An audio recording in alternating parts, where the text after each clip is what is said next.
Full disclosure, I'm Robin Farzad. I had a lot of yelling matches, and I'm pretty good at making a case for myself. So yeah, I yelled right back. I said, yeah, half of these people are probably going to be gone, and I'm still going to be here because the people that work with me are going to work with me for the next 20, 30, 40 years. Born in Honduras. Grew up above her parents' Flint, Michigan grocery store. Paid for college by waitressing and painting dorm rooms. Today, she is ranked among 16 advisors who have been on the Barron's America's Top Women Advisors list every year since its start in 2006. Her firm manages about $1 billion in client assets. Dalal Salomon, this is your life. Stay with us. This week's episode is made possible by me, Robin Farzad, who'd love to announce to you that Full Disclosure presents our first concert live at Richmond's Historic National Theater. Full Disclosure live with Nada Surf, one of my favorite bands, November 10th at the National in RVA. An evening with the band who's been around for 25 years, has been an unbelievable entrepreneurial story of success, ecstasy, getting dumped by their record label, managing to kind of claw back and raise money to burn their follow-on CD. It is an incredible story. In fact, many stories. Hear the stories, then hear the music. Full Disclosure live with Nada Surf at the National. Get your tickets at facebook.com/FullDRadio. You can go to the National's website. You can go to nadasurf.com. Definitely join us. Tickets are going fast. Joining me in studio is Dalal Salomon. She is co-founder of Salomon Ludwin, which started back in 2009. Has it been 10 years already? This firm totes about $1 billion in assets. As I said before, she's consistently ranked among 16 advisors who have been on the Barron's America's Top Women Advisors list every year since it started in 2006. She's also ranked in Forbes and the FT, though you never seem to crave attention. I have to beg you to come on my show. How are you? I'm doing well, Robin. Thank you. Thanks for having me. No, it's always a joy to have you on. I passed by this location. I was like, we have this national gem right here in the RVA, but I gotta come by and drive by and throw little pebbles at the window. I was like, hey, Dalal, will you come back on? And I said by way of you've been in this business now. Has it been for 35 years? 35 since 1984. Years. Mm-hmm. So Salomon Ludwin has technically outlived Salomon Brothers. How does that make you feel? It's amazing. I would have never thought. Put that on your website. I know. But I want to take you to the way, way, way back, right? To the when you came to this country, you were born in Honduras and your parents came to Flint. Correct. So was that for the auto industry back when it was, I remembered Roger and Me, the Michael Moore documentary, and about Flint in the 1960s and the 50s. Yeah, I think my dad's store may even be in that film, but wow. It was, his store was just a few blocks from the Chevy plant, so a lot of the auto workers were his customers at the store. But no, my parents were actually born in Palestine, just outside of Bethlehem, and were married there, had my sister, and then migrated to Honduras. How do you make it to Honduras from the Middle East? Long story. My mom and dad, neither were raised by their parents. They were raised by grandparents, aunts, and uncles. So my dad had 6 siblings and parents that had migrated to Honduras when he was just a little boy, and he stayed in Palestine. So when they got married and had my sister, the war broke out around 1948, and they said, let's go to Honduras. I want to meet my siblings and see my parents and kind of get out of the Middle East, and they did. They actually took they were scheduled to be on an airplane, and there were so many people fleeing the country, they weren't able to get on that plane, and that plane actually crashed that they were supposed to be on. So they went to the port and tried to get on a ship. Long story short, that ship ended up, everybody drowned. Oh my gosh! On that ship, my dad's family had funerals in Honduras for my mom and dad and my sister because they had thought they were on that ship, but they didn't. They weren't able to get on that ship. They actually got on a cargo ship that took pity on them and let them come on with a newborn baby, and they eventually made their way to Honduras. To Central America. Central America, that's where his family was, and they were pretty miserable there. He was kind of captain of the soccer team in Palestine, kind of a playboy, and everybody knew him. He tap dance, and he just did everything. And he went to Honduras, and he didn't have a car, and he rode a bike around everywhere. And they immediately started having more children, and they just 10 years later, he had $1,500 and said, "We're going to America." And had a distant uncle in Flint, Michigan, and said, "You can open a grocery store here. I'll help you get started." And he and my eldest brother came with $1,500. They put a down payment on a grocery store, and then my mom, with the three of us, by herself, not knowing any English, brought us, and we lived on top of the store. And did you recall any of that, the first few days in the United States? I can recall our first days coming from How Iran. old were you? I was 2.5. It was 1978. Okay. I was just about remember, the same age, yeah. I just remember my mom constantly sobbing. No, well, I mean, there's this denial that it's going to boil over. The revolution will end. We'll go back. Right. But no, in fact, you were married to a doctor in Iran, but here you do have to go to beauty school, and we have to start all over again. When I think back, kind of muscle memory to those days, and I came here. Yeah, I don't have a lot of memory. I remember holidays like Christmas and getting like one toy that we all four of us kids had to share, and just how hard it was starting off, and our first house living with. So how did your dad parlay $1,500 back then? Like, how do you even get working capital or inventory, much less pay rent or do the other things you need to do to kind of. So 1957, $1,500 wasn't a lot, but it wasn't a little either. It was enough. I think he had an uncle that had already come to Flint, and that's how he picked Flint, and was able to get loans through the bank with my uncle co-signing, I think, his uncle co-signing it. But yeah, the store was literally 2 blocks from the Chevy plant, and right above the store was, I think, a 2-bedroom apartment, and all the kids were in one bedroom, and my parents were in the other. And gosh, if they had me as like a marketing guru back then, I wasn't alive, but I would have named it Halal by Dalal. It was Johnny's Market. Johnny's Market. That's my dad's name. Did you work the counter with him? I worked the candy counter. I was the youngest. I was the youngest of 4, and then 7 years later they had my brother John. But yeah, I worked the candy counter when I was a little older.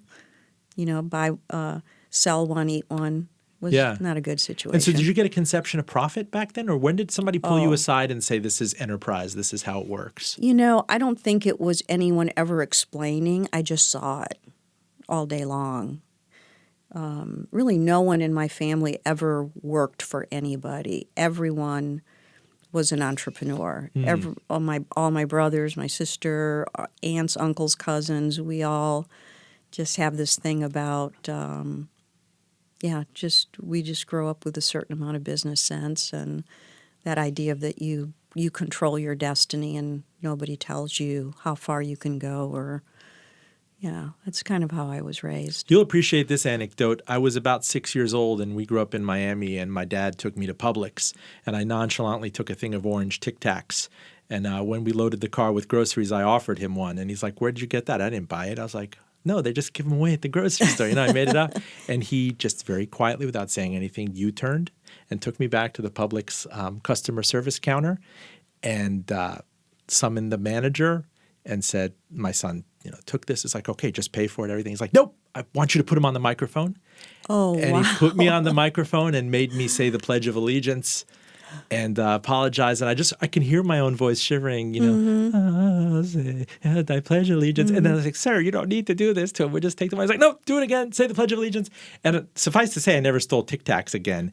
But that's when and then after that, my father would have me say the Pledge of Allegiance at birthday parties and everything. And sometime around the first grade, I started feeling like I had arrived as an American. What was your moment of kind of feeling that you were not as much the outsider, that you could build a head of steam here? You could really cut out an identity of your own. Oh, gosh, probably I think that came really later in life for me, not a child, that like how you just described. But I do understand what you were saying, because I think what your dad was trying to teach you is the importance of character and integrity. And I think that was so true in my own family. Like, your reputation, your character, your integrity was everything, just everything. More important than how much money you made or how big your house was or how nice your car was. It was your character that was so important. But I think for me, I think that feeling of maybe arriving, Robin, I don't even know that I still feel that. Really? Yeah. I don't know. You're one of the most decorated wealth managers in the country, but I don't, I know that I've accomplished this, but I don't know. I just feel all I've done is just work hard and do the right thing. And I think a lot of people do that. I just happen to be in an industry that gives you awards for that. But should you even get an award for just working hard and being honest and having integrity and doing the right thing in your business? So let's put it this way. When did you know you wanted to go to college? And what did you have to do to go through college? I think I knew I wanted to go to college when I was about 14. I knew that I needed to find my own way. Probably similar in your family. The paternal, the patriarch is kind of, women are kind of a second-class citizen in many ways. Well, no, in the Iranian family, it's the Persian mother convincing the son that he's a prince. So it's a little different. Okay, but little go different. Ahead. So I told you my mom thinks I'm like the Persian George Clooney. George Clooney, but you know and what? I'm talking way too much about myself. This is your life, Dalal. Yeah, so no, when I was 14, I think that, I always struggled with that boys were treated differently than girls. Not just in our family, but it was, the 60s and 70s, and boys were treated differently than girls. And it hurt me. It stung. I just felt like so, just an unfairness and the injustice of all that I really internalized a lot of that. So I knew my parents didn't want me to go away to college. They wanted me to live at home and go to junior college and meet a nice boy at church and stay home until I got married. That was, I'm sure, their dream for me. So I applied to Michigan State, only one college. It's the only college I knew, and I'm going to apply to Michigan State without them knowing. And without your parents knowing? No, I didn't tell them. It would have been a problem. I think they would have felt hurt that I didn't want to stay home with them. Can you imagine if they found your application? It's like that commercial. I learned it from you, all right? I learned from watching you. So when I got accepted and told them that I was going to go, it isn't that they were strong believers in education. They wanted me to have my education. They felt safer with me being at home and getting it. So I told them I'm going to go. I'm going to pay for it on my own. They don't need to worry about the expense of it. And I went. And what did it cost that you could just get your head around paying for it on your own? So 1973. It wasn't the 20, 30, 40, 50,000. Yeah, but it's oil shock period, right? The economy has taken a hit. It was. But, I managed to work all through college. And when I graduated, I didn't owe a penny. So how did you do that? What did you do? You showed up at Michigan State, and then you said, I'm gonna find a job. Did you get a job beforehand? Did you take on loans? So my first semester, I had an academic scholarship. So I was covered my first semester, and then after that, it was just I was working 2 or 3 jobs and going to school. I was waitressing. I was, like you said, I was painting dorms. I was a photographer's assistant. I did pretty much everything, and then I opened my own store when I was just beginning my junior year of college. Tell me where you waitressed. At the Boom Boom Room. What? It's not what you think it is, Robin. Where is the Boom Boom Room? Does it still exist? It was a Polynesian restaurant and drink establishment. Did you have to dress up in a tropical way? No. And what was that experience like? It was awesome. You liked it? I liked it. And you hoovered up the tips and everything? I was a good waitress. I worked hard. I got good tips, and it was good. But no, you didn't wear any strange outfits. It was. And did you platoon between that and painting dorms? Yeah. Would you just hang up a thing and say, "I will show up painting and dorms paint was your all dorms"? was summers. That was a university job? Yeah. Yeah. The waitressing I did at evenings and weekends. How did you juggle all that with your studies, having to maintain a GPA? Well, I will admit my GPA was not spectacular, but I got by and I got a diploma. Oh, wow. My GPA was not, it was hard. There were times where I couldn't afford the books. I had to go to the library and check them out. So, I mean, it was not easy, and it was, I didn't have a lot of time.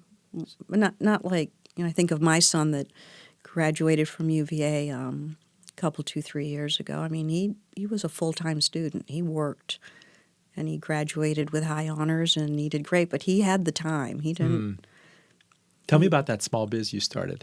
Yeah, it was. There were a lot of students at Michigan State that were in the art school that made awesome jewelry and artwork, and I had the idea that they needed a place to show their work and sell it. Obviously, I didn't have the money to buy inventory, so I took it on consignment, and it was just student art and jewelry and things like that. And we actually did really well. So were you an art betrayal? Yes. What could we call you back then? I don't know. I was just a hustler. Did this put a seed in your head that this is what I'm going to do for a living? No. What did you think if you had to look into that crystal ball in the mid-'70s where you'd be in 45 years? Oh, gosh. I thought I was going to become a senator or a brain surgeon at various parts of my life. My goal was if I could make $12,000 a year and have my own apartment, I thought that would just be awesome. Seriously, that was really it. That was it. I didn't need that much. I just wanted to not share an apartment with other people. And I thought at the time $12,000 a year was a pretty good income. And what did you major in? Business. And did you get a sense for the markets? Did they dip your feet into Nothing. the Nifty 50 or anything back then? No. I had no interest. None. Really? None. I always had common sense and business sense, but until I had taken a job in Washington, D.C. with one of the first women they hired as a financial planner. That whole area never even occurred to me. But I was able to pick up and learn so much so quickly. I won awards like almost right off the bat for productivity and all kinds of things. But I was very blessed that at this financial planning firm in D.C., I worked with some of the older guys there, and they took me under their wing, and I was a sponge, and I don't know why or how, but I was able to take that information and really very easily learn how to apply it. And it was just, I just found my niche. Full disclosure, I'm Robin Farzad. You're listening to Dalal Salomon. She is co-founder and CEO of Salomon Daughter, the firm she started in 2009. It already totes about $1 billion in client assets, and she's one of 16 advisors only who've been on the Barron's America's Top Women Advisors list every year since the list started in 2006.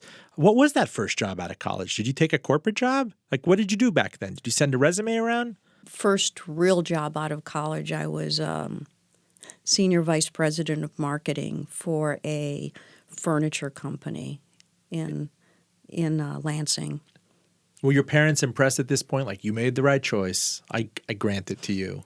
Were they on your case to get married? Were they? Yeah, it was more about that, I think.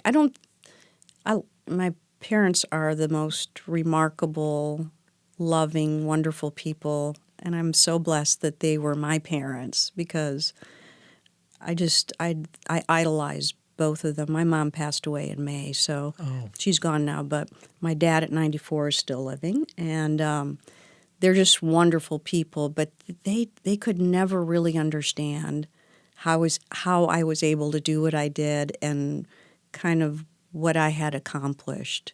I was just still their little girl.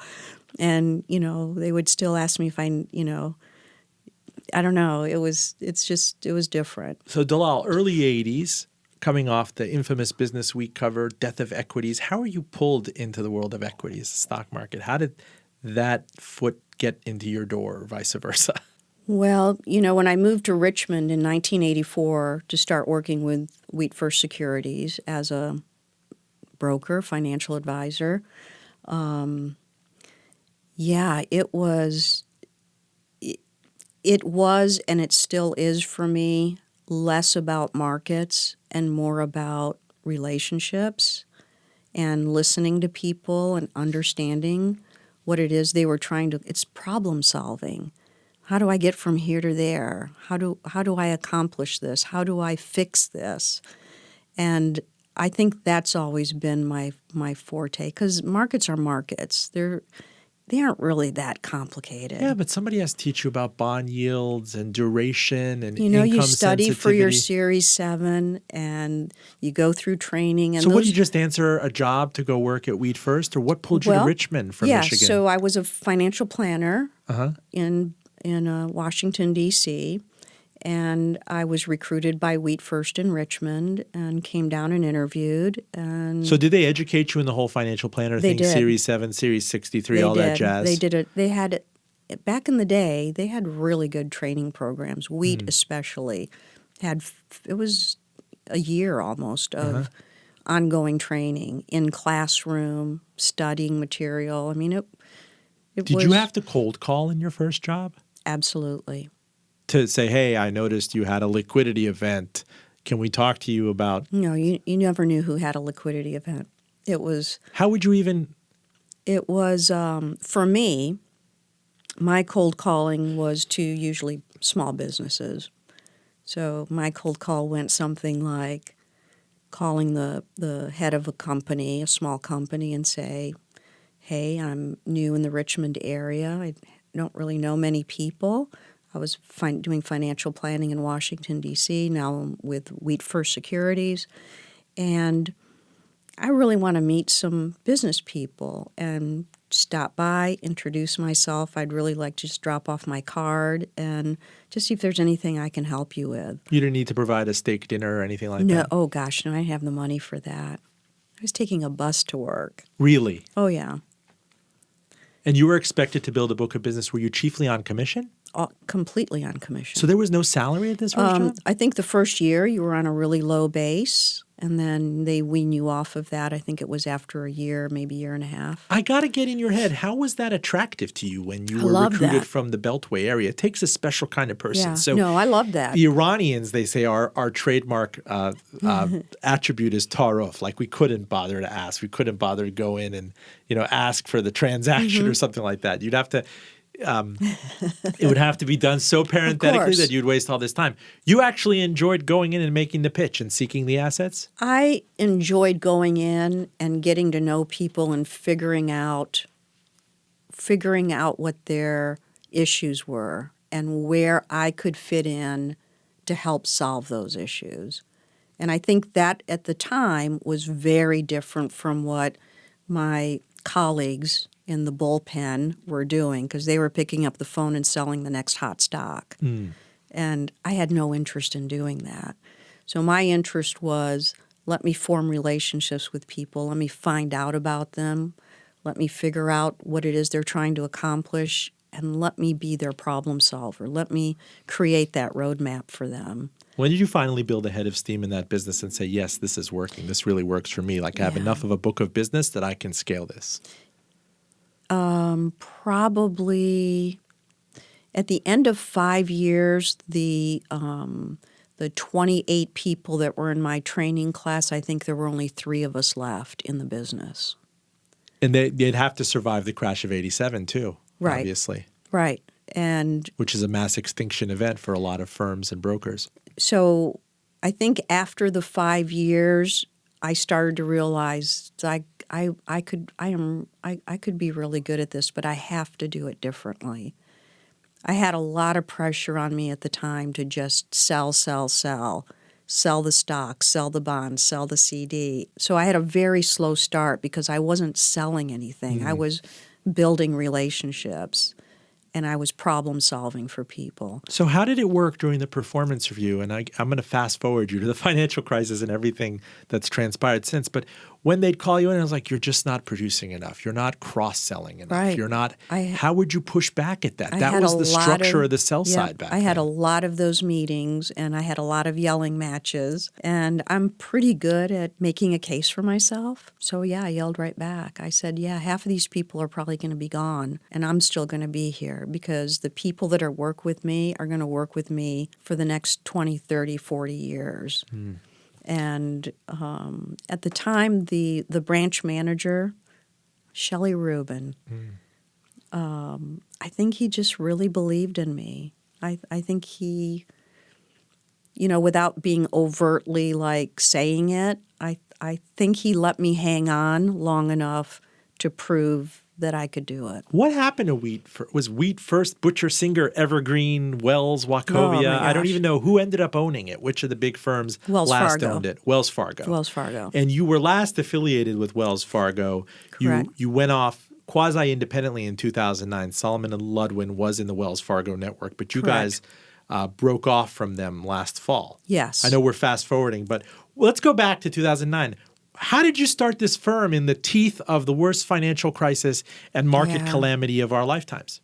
Yeah, so like I said, when I told my branch manager after 5 years that my clients would be with me for 30 and 40 years, that's ended up being true. I still have the same clients I had for the ones that are still living in 1984. So when everything started to go down during the Great Recession, almost Depression, that was a hard time to leave, but it was the best time for us because Dan and I, Dan Ludwin, your Dan partner, who's going Ludwin, to come my on in a few partner, minutes. we looked at each other and we realized people are not working with us because of Wells Fargo. They're working with us because of us. The relationship is with us. And what we really needed to do was kind of take the shackles off of us and really develop a business that spoke directly to the needs of the clients we were serving, not to the needs of a big bank or a big brokerage firm. But Dalal, you had enough confidence, and I'm thinking back to my mindset in 2009. Everything is in free fall. People are terrified. If you remember, because we're talking, the market hits another high this week, but the S&P hits its ominous low at 666, right? And we're now at S&P 3000. Like people are talking about it all of a sudden, like it was unthinkable. And I had colleagues at Business Week pulling me aside saying, "You're a young kid. My parents survived the Depression. We're going to be eating cat food in a year." The market returned to 1996 levels, and it was like a complete lost decade. And people were capitulating left and right. And yet, you were starting anew. Yeah, well, first of all, the way that we had most of our clients allocated, they did not experience as much of a drop than perhaps they could have. Yeah, the peak drawdown from peak to trough was 56% Right. between So 2007 and March of 2009. Our clients were, for the most part, were not even close to that because of the allocation that we had. Is that cold comfort, though? Say you turn to a client or an investment manager or something after the year's over and it's like, we're only down 30% when the market's down 42%. Do they care? Here's the difference, though, Robin. The way that we had our clients situated is that what they needed to pay their bills every month and to live did not change. So we were never in a position with most of our clients where we were forced to sell securities that had been hammered down in order for them to pay their bills. So we had the wherewithal to be able to sit through it. They were still collecting everything they needed to collect to pay their bills, so their lifestyles were not changing. And then when the markets recovered, they recovered along with it. So that's where really understanding how to build portfolios, how to create the right cash flow, how to understand every client situation makes a difference. So were they down? Of course they were down. Were they down 58%? No, but they were still down, and it was still hard to get those statements. But did their lifestyle change? No. And that's the beauty of working with an advisor that understands what your needs are, what your cash flow requirements are, and how to design the portfolio to create that peace of mind. So yes, markets are down, looks crappy on paper, and you want to kill yourself, but you don't have to sell anything to pay your bills, and that's a big relief. Full disclosure, I'm Robin Farzad. We are joined in studio by Dalal Maria Salomon, CEO and founding partner of Salomon Ludwin. She's been at it now for 10 years, since the worst of the financial crisis. And joining us as well is Dan Ludwin, her partner, the president and founding partner, the partner in crime, this $1 billion client assets under management shop that's been decorated by Barron's and Forbes and the FT. How are you, sir? I'm wonderful. How are you? Well, I'm great. I think Dalal is self-effacing when I go back to the experience of saying, starting a business like this while Wall Street is falling apart and we don't know which banks are going to be recapitalized. I cannot imagine doing that in 2009 when you guys did. Or maybe there is something liberating to say, well, if it's all burning up behind us, we kind of have nothing to lose anyway. I think there was a sense of that because every weekend, every Friday, you'd go home wondering if your company, at the time Wachovia, would survive the weekend. Right? I mean, you had Merrill Lynch, you had Countrywide, you had Lehman Brothers. I mean, the list is too long to remember. There was a silent run on Wachovia, if I remember. There was. There was. And there was a forced marriage. Citigroup very nearly bought Wachovia, but then it was Wells that shacked up. So it's like East Coast and West Coast. I think that we had lived through so many name changes, from Wheat to First Union to First Union. Butcher, Singer, Evergreen. Gosh. Yeah, I mean, the business card printers are the winners in this thing. But I think it was that kind of final push to Wachovia where we were like, this is not, we don't want our reputation to be attached to this kind of an environment. And as Dalal had said earlier, I think we did realize over time that they're working with us, not with the entity behind us. I spoke to, it was Mohammed El-Arian at PIMCO back then, which was just hoovering in money because it had the biggest bond fund in the world. And they had coined, I believe it was the spring of 2009, the new normal, that things were obviously going to be very different this time. Companies were going to have to recapitalize their balance sheets by selling equity. It was going to be another period of just subdued losses. It was easy to kind of talk that book because it felt like there was no bottom underneath this. Like the United States that bill was finally presented to us and we'd have to pay for it. And yet the Fed did go to zero interest rate policy and then some and kept printing money on top of it. And equities turned out to be, in hindsight, in 2020 hindsight, it was a once-in-a-lifetime opportunity to kind of get in. I saw a stat by Charlie Bilello of Pension Partners. If I can share it with you here, he said, with the Dow hitting 27,000 for the first time, let's go back to other milestones. It first crossed 15,000 in 2013. In 2007, it crossed 14,000. Going back to 1996, it crossed 6,000. And we were back at 1996 levels. And yet it's a weird period, and yet people are not pulling me aside at cocktail parties and talking about this market. He also noted the S&P 500 this week hits 3,000 for the first time. That's an all-time high. The Dow, an all-time high. The NASDAQ, an all-time high. The U.S. economy, longest expansion in history. The Fed chairman, Powell, his testimony, dovish, not leaving if fired by Trump. The Fed, cutting rates in 3 weeks? That is a strange normal, isn't it? It seems like a fake normal. And that's one of the things that we talk about. It's all those things that you just listed and the fact that people aren't in the streets celebrating how wonderful things are, I think is a great example of we're still scared. If you think about interest rates, you think about the money that's been printed. I mean, Germany still has negative interest rates 10 years after the fact. So in this massive expansion, a lot of economies, including Germany, you talk about the Scandinavian economies, people actually have to pay these governments to give them money. So that's a strange thing in light of expansions. It's not a depression. To me, we have been, and we talked about this a while back, I think that we have become addicted to this stimulus globally. And, you look at what happened in the fourth quarter of 2018 with a 20 to 30% decline rapidly in almost all markets. None of that was fundamentally driven. That was, you could say it was some trade deal things, but at the end of the day, I think that was the fear that the Fed was going to continue to raise rates because they talked about raising them 3 to 4 more times in 2019 and even cutting or reducing their balance sheets. Market sells off, panics, and what does the Fed do? Like they've been doing? They come to the rescue.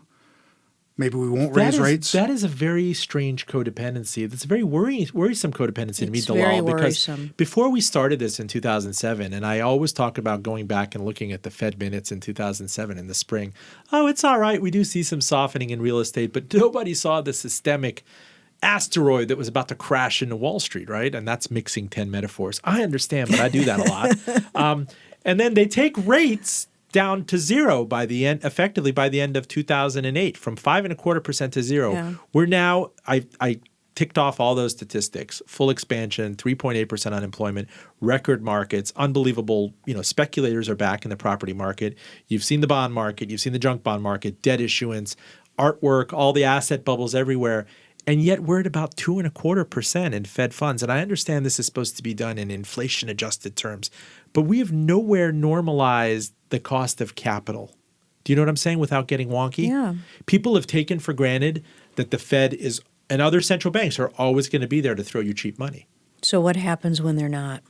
But the problem with this is when we brought guests on and talking about this, it's always been theoretical and Chicken Little for so many years. What happens when they don't? What happens when they don't? What happens when the bond vigilantes come back? I was around to see the death of equity, son.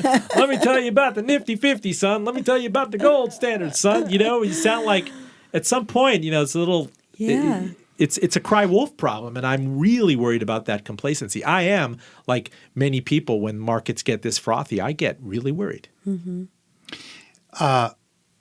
It's not just that markets are frothy. To us, what's worrisome is the magnitude of what's been done over the last 10 years and the fact that we're basically still full throttle after 10 years. And that when we start to lower one gear in this stimulus, the market seems to panic. And that to me is very troublesome. Everyone always says, oh, this time it's different. This is different. This has never, ever, ever been done remotely in the scale that it's been done globally. And there's no book that's been written on this as to how to undo this. And not just that, but the Trump administration succeeded in throwing in a massive stimulus in the wake of full employment and record markets and everything. And at the same time, the Fed's going to be cutting. Again, I don't understand I don't think there's been any near precedent in history. Yes, there are some exogenous things, Deutsche Bank, the trade war stuff, which is a bit self-inflicted. But you need to have a certain level of interest rates in there for you to be able to cut when there is a true emergency. And we saw what happened when there's nothing left and you have to make up policy options as the Federal Reserve did. I mean, from that question, and people don't lament enough, I think, that it's been a lost decade for savers. If you're a person who does behave and just wanted to have a reasonable rate above inflation to get on your checking account or savings account, you can't speculate, you can't invest, nobody's been shedding a tear for you. Which is really sad. Personally, I think that that's created a situation where you are so much rewarded to take on so much risk, much more so than what people probably should be taken on, because there's no other game in town. Where are you going to put your money? So, in our firm, we need to understand the difference between assets at risk and assets not at risk. And we need to really, really understand from our client's standpoint how much risk should they be taking and can they afford to take, because it makes it there's so much pressure on us as advisors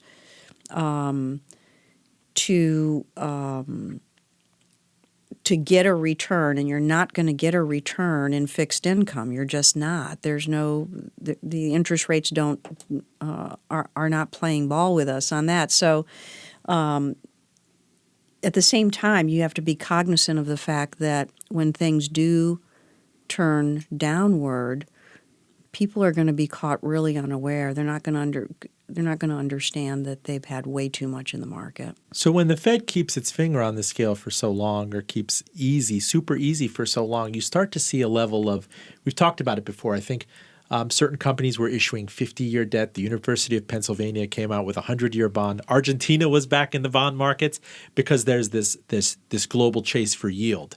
And even some people on the show have told us that when this kind of thing happens, you can even look at high dividend paying quality stocks as effectively corporate bonds.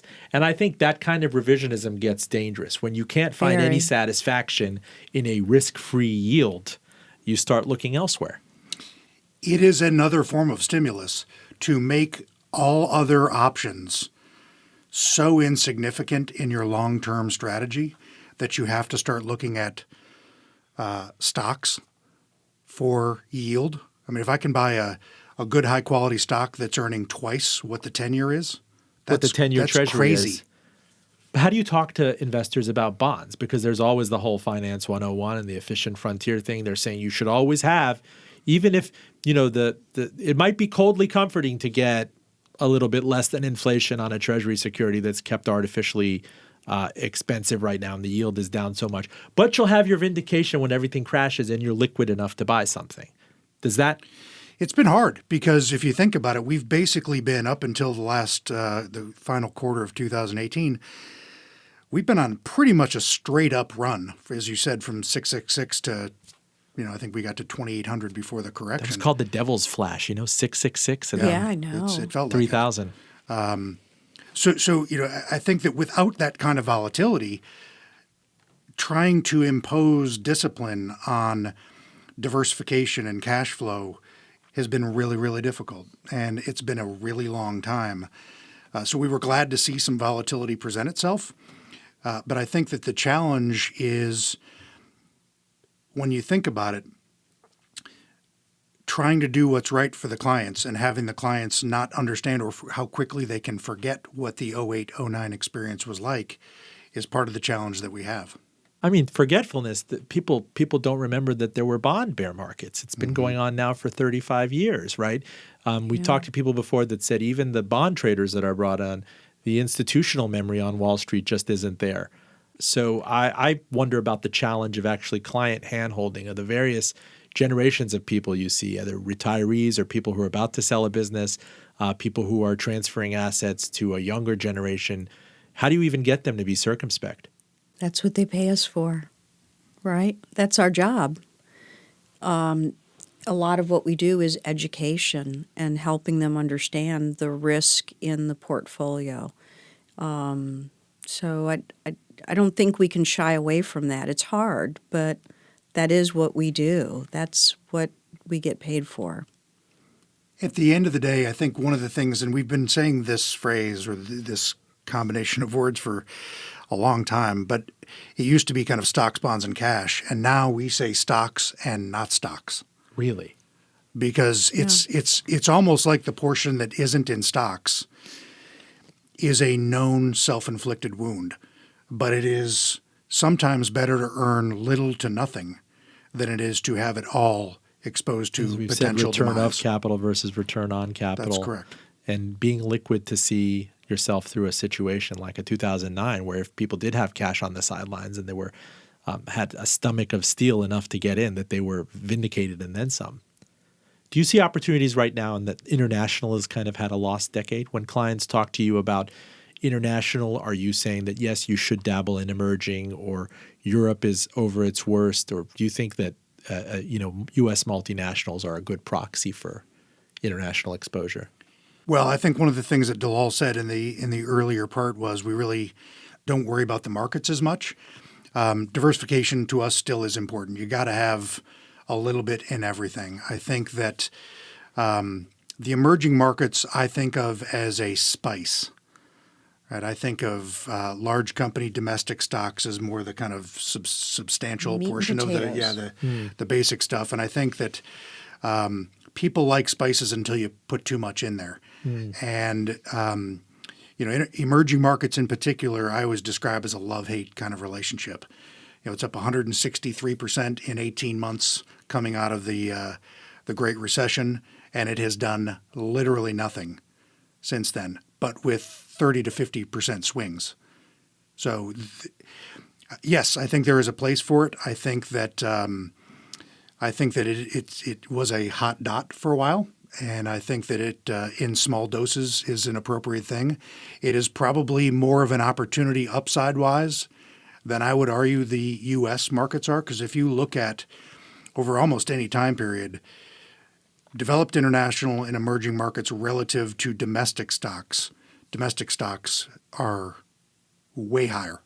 The valuations just have been off the charts for a while, and Crazy. Everybody's been sounding caution, and that this chasm will have to narrow, but it just hasn't happened yet.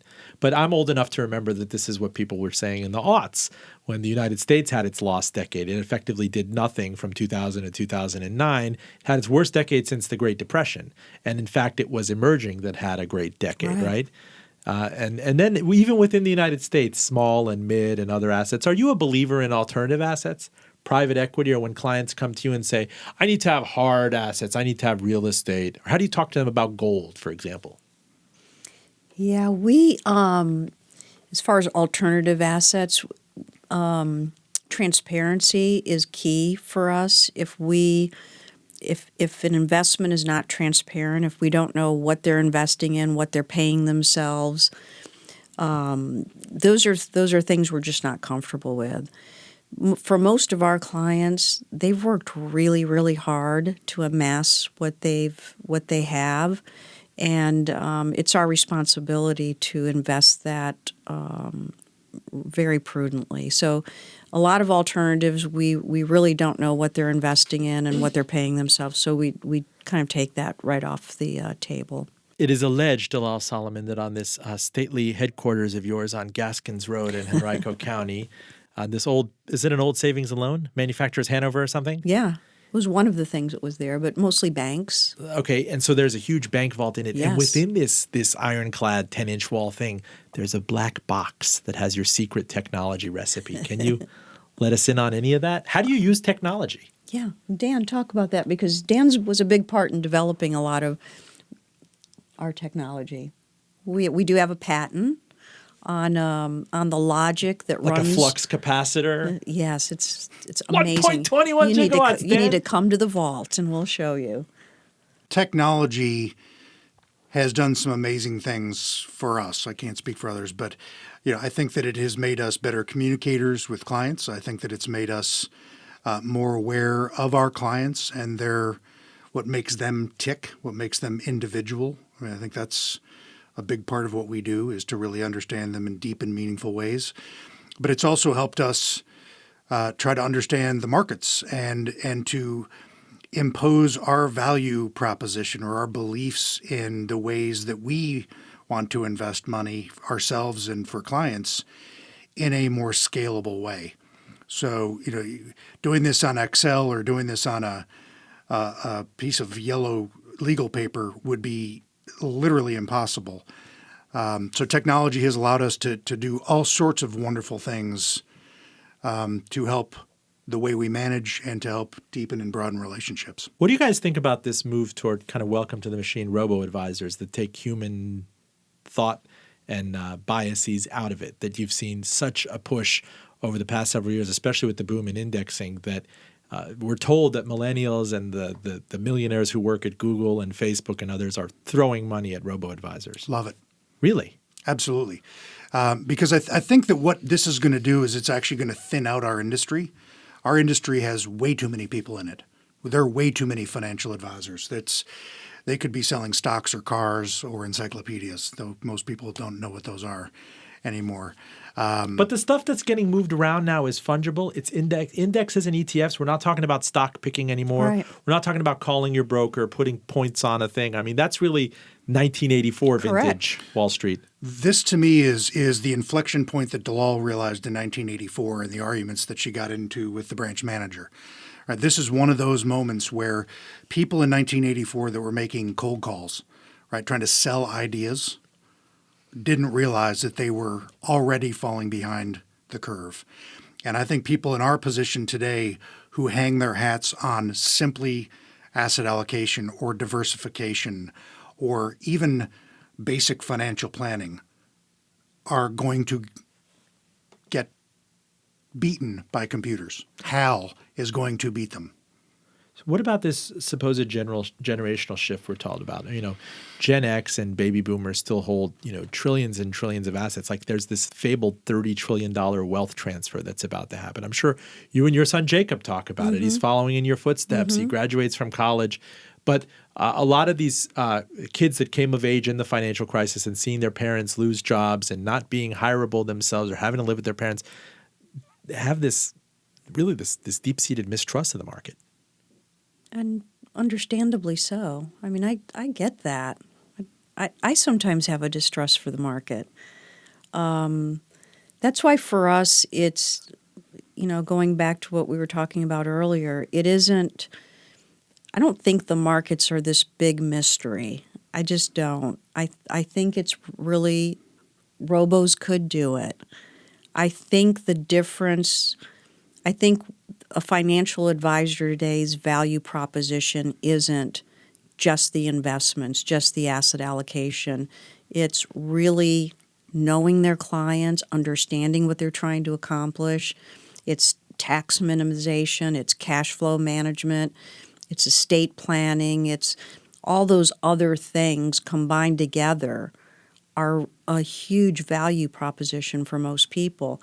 The investments and the asset allocation is actually a really small part of what's really important to most people. And I don't think that's the hardest part.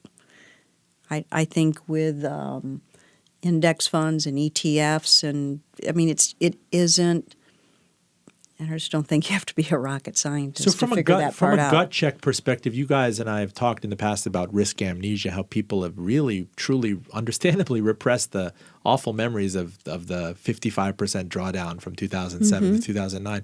What happened in the final quarter of 2018 when we saw this very short-lived 19-20% correction bear market? Were people calling you left and right like, oh no, it's happening again. What's happening? That's a great question because I think we've talked about our trigger point strategy, the triggers that go off, buy low, sell high.